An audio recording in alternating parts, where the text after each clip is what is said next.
अब हम बात कर लेते हैं सेकंड पार्ट की। सेकंड पार्ट है हमारे पास 4s² माइनस 4s प्लस 1। अब यहाँ पर x की जगह हमारे पास क्या है वेरिएबल, दैट इज s।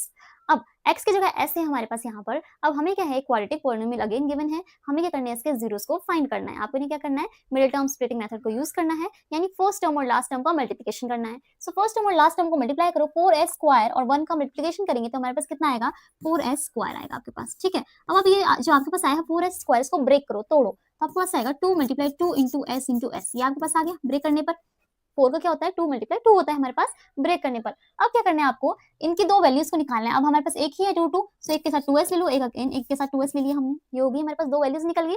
इनको ऐड करो या सब्ट्रैक्ट करो, आपको मिडिल टर्म मिलनी चाहिए, यानी बीच वाली टर्म मिलनी चाहिए, दैट इज माइनस का 4s। अब आप ध्यान से देखो, यहाँ पर अगर मैं दोनों को ऐड करूँ तो 2 + 2 4 मिलेगा, ठीक है, 4 ही चाहिए हमें। और अगर इनको सब्ट्रैक्ट करो तो 0 मिलेगा, यानी सब्ट्रैक्ट तो नहीं करना, हमें क्या करना पड़ेगा, इनको ऐड करना पड़ेगा, यानी प्लस करना पड़ेगा। बट यहाँ पर देखो आपके पास क्वेश्चन में जो है माइनस का साइन है, यहाँ पर आपका 2 + 2 4 प्लस का साइन आ रहा है, आपको करना है माइनस का साइन लेके आना है। तो आपको क्या करना पड़ेगा, दोनों के साथ में माइनस लगाना पड़ेगा। अगर हम दोनों के साथ में माइनस लगाएंगे तो माइनस माइनस प्लस हो जाएगा, 2s + 2s 4s हो जाएगा। और तो यहाँ पे बड़े वाला दोनों ही है, यानी माइनस का साइन है तो हमारे पास माइनस का साइन बाहर आ जाएगा, दैट इज माइनस का 4s बनेगा। ये समझ में आ गया आपको। तो हमने क्या किया, मिडिल टर्म को स्प्लिट कर दिया, हम -2s -2s में हमारे पास क्या निकल के आएगा, माइनस का 4s। सो अब आपको क्या करना है, आपने क्या करना है, फर्स्ट टर्म को एज इट इज लिखना है। क्या है आपके first term, that is 4s²। First term को आपने एज इट इज लिखना है 4s² को।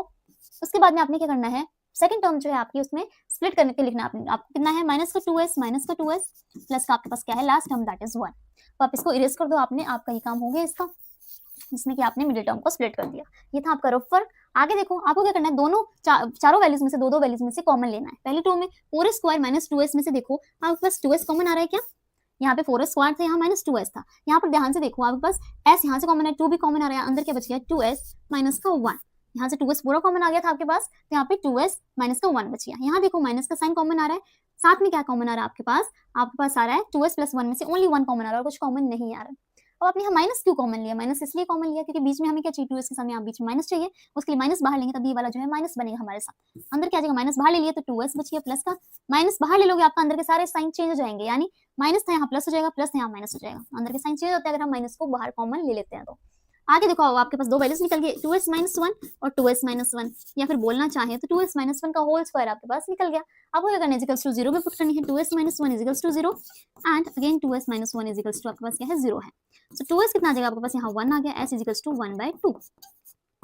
ये आ गया आपके पास s इक्वल्स टू 1/2। यहाँ पर भी इसी तरीके से s इक्वल्स टू आपके पास कितना आ गया 1/2। सेम इसी तरीके से, यानी आपके पास जीरोस आ गई क्वाड्रेटिक पॉलिनोमियल